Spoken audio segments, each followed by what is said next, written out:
Mexico has sent riot police to its southern border as a convoy of thousands of Central American migrants approaches from Guatemala. Secretary of State Mike Pompeo flew to Mexico City today. This is a large group of people. They are putting women and children in front of the caravan to use as shields as they make their way through. Well, Pompeo met with Mexico's president and foreign minister. Despite U.S. pressure to get Mexico to stop the migrants before they reach the U.S. border, Pompeo conceded that it's up to Mexico to decide what to do. The move comes after President Trump threatened to use the military to close the U.S.-Mexico border because of the influx. The migrants have made their way towards the Guatemala-Mexico border. Correspondent Ali Makbul is there. They've come in their thousands on a march towards what they hope will be a better life. Their week-long trek through Central America from Honduras, one of the poorest countries in the region, through Guatemala has brought them here to the gates of Mexico. But their dream is to keep going and get to the United States.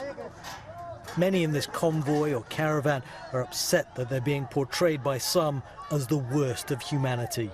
The majority of us are hard workers. We want something better. We're not here because we're criminals. We're here because we want to help our families and our children. Donald Trump, though, has called it an assault on the U.S. border. If the large caravan of people heading to the U.S. is not stopped and brought back to Honduras, no money or aid will be given to Honduras, he warned in a tweet earlier this week. I must, in the strongest of terms, ask Mexico to stop this onslaught, he added later. But since those threats, the number of people joining this convoy has only increased. But not all want to use the official border crossing and risk being turned back, already trying other means of continuing their journey north. If they do manage to get to the US border, they have the legal right to claim asylum. But Donald Trump says he'll close the border and, ahead of midterm elections, is not missing the chance to make political capital of it all. You think they're all wonderful people. You got some bad people in those groups. You got some tough people in those groups. And I'll tell you what, this country doesn't want them. Okay? We don't want them. Democrats have become the party of crime. People here don't care about politics.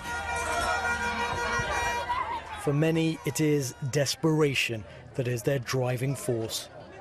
Well, the mood here has changed just in the last 10 minutes or so. All these thousands of migrants have pushed past Guatemalan security forces and are now facing Mexican security forces with the promise that things could get much more confrontational now.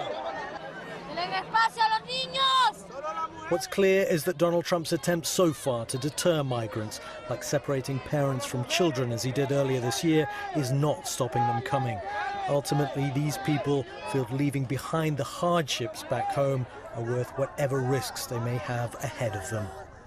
Ali Makbul, BBC News, on the Guatemala-Mexico border.